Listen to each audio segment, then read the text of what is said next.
Yes, yes, you are tuned into KEXP, KEXP.org, all around the world. I'm Larry Mizell Jr.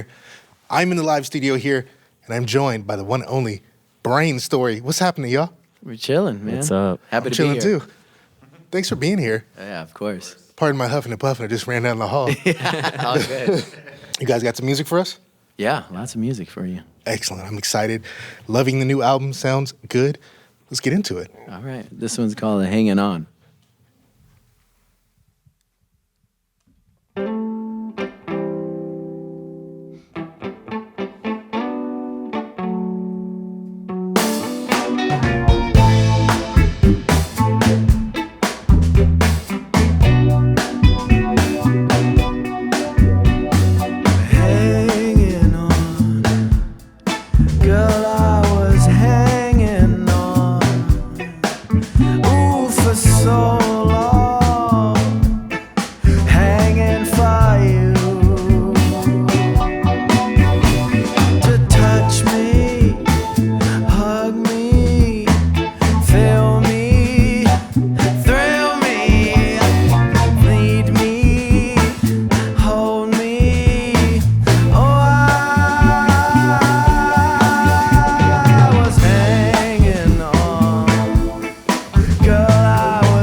Sounds good.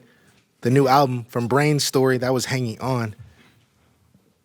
We got some more coming up right here, live on KEXP.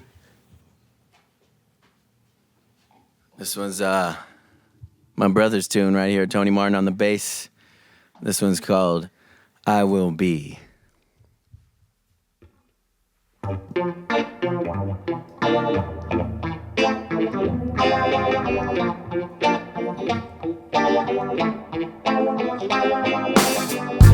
There's a road ahead that I know so well. In fact, it's all I've ever known.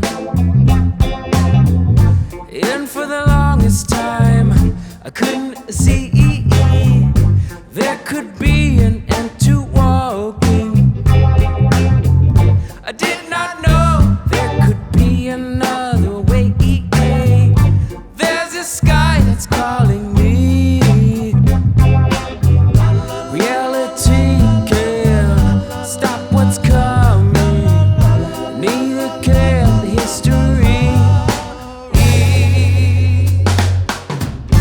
I'll be what I need to be. I'll be what I need to be. I'll see what I see in me. I'll be what I need to be. Well, I can see a glimpse of the light above, past the mountains of my blood. There's so much more than what I've been. If only I can put down the bag, then we'll see that I have wings. I'll be what I need to be. I'll be what I need to be. I'll see what I see in me. I'll be what I need to be.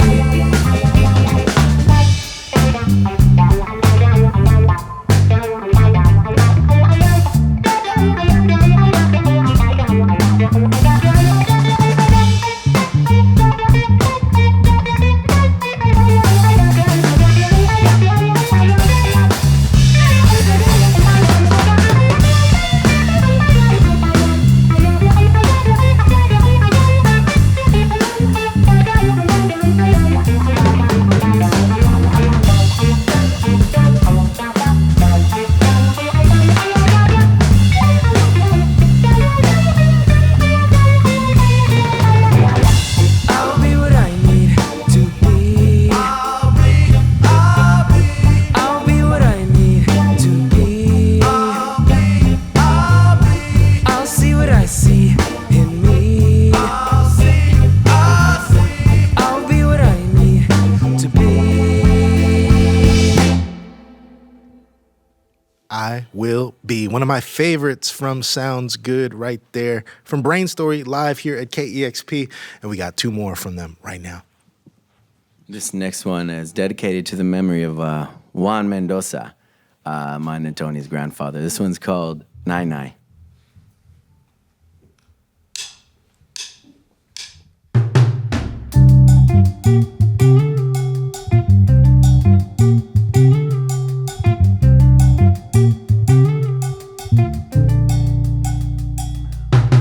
Hollow man was given a chance, born to work and waste away. When he was all alone,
about yourself.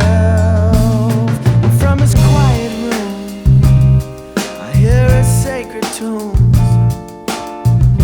and it washed my blues away. Every single day, wash his blues away. Every single day, wash his blues away.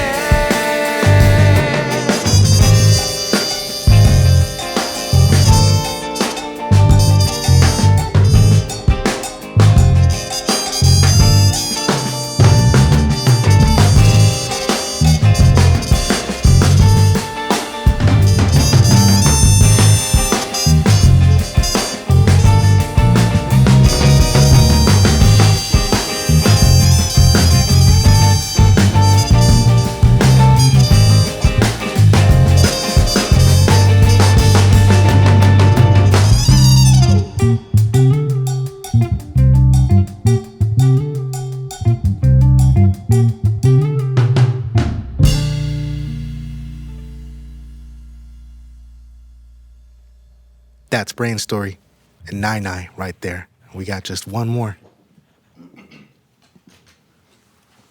This last one is dedicated to all the homies in the IE, Inland Empire. This one's called Peach Optimo.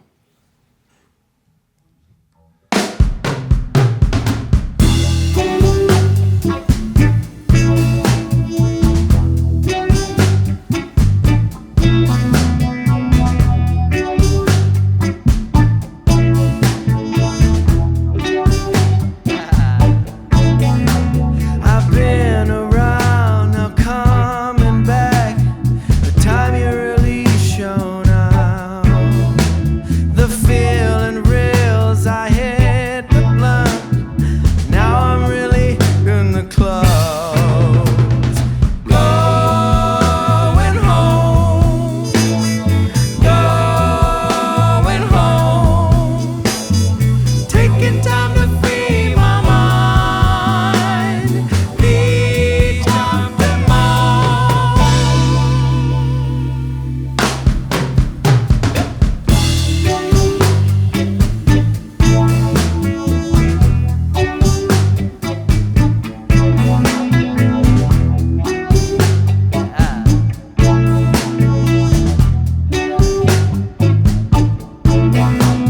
My memory starts to pour like rain. I'm back in the cul-de-sac. Hop out the car with Timothy, who said he's got 5 on deck. From Sean, who's lost in the piano he plays. Oh, Steve's really freaking out. Oh, what a relief, and just in time he sparks up what's in his mouth. Going home, going home. Taking time to free my mind. Beach Optimo.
Brainstory, like the album says, sounds good. Sounds good to me. Thank y'all for being here for real. Of course, man. It's an Thank you honor so to much. be here. Absolutely. Live on KEXP. Let's get it. When I first heard Brainstory, it was a couple years ago. I was convinced this was something from like 1976. Yeah. And I was like, bet. But we have a song like Peach Optimo, which is just a quintessential SoCal kind of song. It sounds like it could have come out at any point. But the fact that y'all talking about blunts kind of lets me know it's contemporary. Exactly. We always try to leave a hint in there that it's actually from right now and not from the past, for sure. I dig that. And you guys are coming out of Rialto, California, IE, Inland Empire.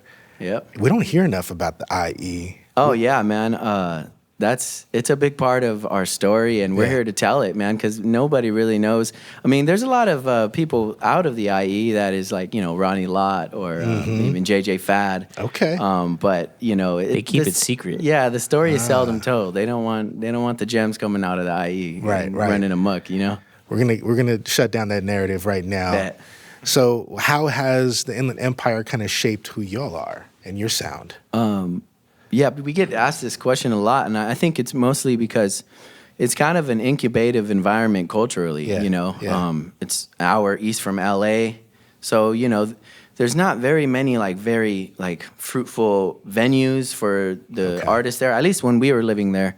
Of course, we've relocated now, but it's kind of incubative, man. Like we kind of resorted to house parties and playing in living rooms and things like that growing up, playing music there. So, we weren't really exposed to much. And it kind of made us kind of focus inward in our craft of our instruments. We're all jazz musicians here. So, and that was how we all pretty much met through playing jazz in, we used to play a lot in Riverside and stuff like that around the area. But, we weren't exposed to many other things. There wasn't very many bands touring through. So we just were always, just with our homies doing our thing and trying to take it out of Rialto or the IE. Figure it out. It was hard. It was really actually hard to get out. I also think, because we were isolated, that maybe we weren't as influenced as other people that are closer to people that have been successful as an artist. Yeah. Or, superstardom. That didn't really exist at all. We had no examples. So it's just really, we grew up around our friends who also loved art and pursued it in their own way. And the mountains. That's what's up. The mountains. This is very familiar. This need to kind of figure it out and space to get weird. It's kind of the story of a lot of bands in the Pacific Northwest. They're having, here in Seattle, it mirrored a lot of those things for a while. There's always been venues and places to do stuff, but that incubatory state is very, very familiar, and it kind of lets you just do your own thing when you're away from that churn of the machine, because it's not looking at you. You can kind of do what you want. And that's a real freedom. Yeah, exactly. It is. Yeah. We learned a lot, and we, it's all for the music. The music is guiding us throughout the whole process, and we're thankful for that. Absolutely. Experience.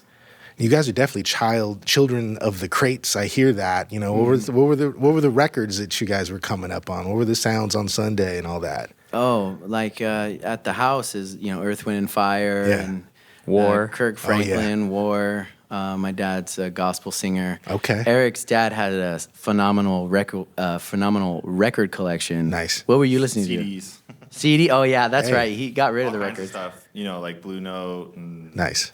soul, rock, Headhunters too, right? Beatles, Stevie Wonder, Nice. Art Blakey, Yes. Coltrane, all that stuff. Yeah.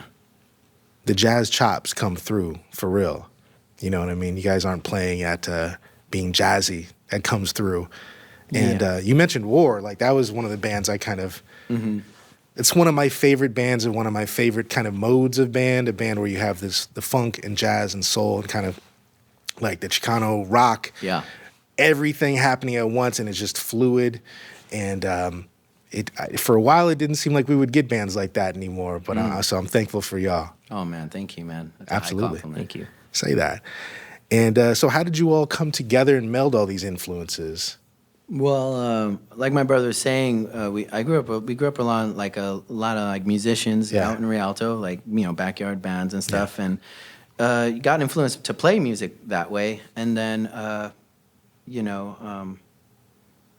I'm sorry, what was the question? Just how did you guys initially link up and start creating together? Oh, like how we all met. Yeah. Oh, yeah. That was through RCC, Riverside Community College Jazz right on. Program, which was actually pretty good. We started going there in 2008, and I met him in music theory class. And then I was there for a number of years, just, for 6 years, just kind of like getting really good private lessons to learn how to be good. And then down the line, I met Taylor on the trumpet. I was at a concert that the school put on, and it was the faculty concert. And I saw him playing. I was like, who's this kid with all the adults that are the teachers, and he's blowing, 16-bar solos, and I was like, wow, who is this guy? And we met later, and we just it was just solid love. Meant to be. Ever since, meant to be. Love it. Now, I heard that when the making of this album was happening, there was kind of the weight of history, and the childhood home was being sold. How was that impactful? Oh, yeah. I mean, a song like Peach Optimo is a prime example of that. That was supposedly like an instrumental that I made, Gotcha. that I brought to the table. And, when it came time to do the vocals, El Michaels affair, Leon Michaels, the producer, he pushed. El Michaels. Yeah, shout outs. He pushed me. He's like, dude, just write a song of this. What are you talking about? Like, this is a song right here. And I'm like, all right.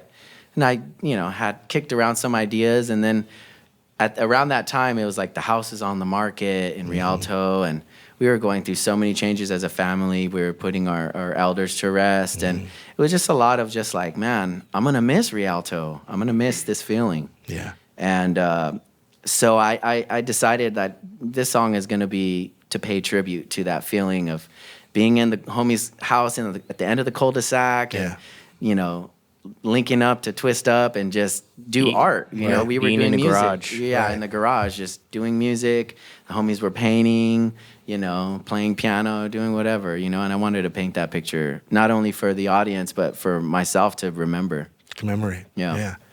And that really comes through. And I know you guys are now in Long Beach, right? Yeah. Me and Eric live in Long Beach. Tony lives in Echo Park, and Taylor lives in K-Town. Right on. Yeah. I know Long Beach, speaking of that, is it's got its own kind of distinct flavor that is Definitely. It's all kind of adjacent to LA. Yeah. But has its own thing very much so. Is that real important to you? Yeah, Long Beach is the second home, man. Yeah. We came out from the IE, try to get into the LA scene, which is just diluted with so many people trying to do the same thing, and from somewhere else. There wasn't really a sense of like, oh, this is a culture, kind of thing. It was just like transplanty. Sure. So everybody's trying to get on the machine. So we went to Long Beach to hang out or play shows. We met some other musicians. It felt more like a community there. So that was like, for me personally, that's why I kind of was like, called it like, oh, this is my second home. Right on. Well, what's next for Brainstory? We only got like 2 more gigs on this first opening leg of our tour, but after this we go to Europe with Lady Ray and fantastic. We love Lady Ray. Oh yeah. We love her too. Likewise. We're gonna have a lot of fun with her. We're gonna be opening up all the shows as Brainstory, and then getting back up there to support her for her set, awesome. Which is always a blast. Very cool. We're playing Seattle tomorrow. Yeah, we're playing That's Seattle right. tomorrow. They're going to be at the High Dive tomorrow. High Dive. Yeah. Check them out. Well, fellas, thank you all for swinging through. Yes. I was jazzed when they asked if I wanted to have Brainstory on. I was like, most definitely. Let's go. Hell yeah. Absolutely. Brainstory, Rialto, California, SoCal to the now. You know what I'm saying? Thank you, everybody who makes sessions like this possible. You can subscribe to the YouTube. Make sure you follow along. Wait for this one to drop. Thanks, everybody listening. Brainstory, thank you again. Appreciate y'all. Thank you. Appreciate it. Listener-powered KEXP, where the music matters. KEXP.org. Discover new music at listener-powered KEXP.org.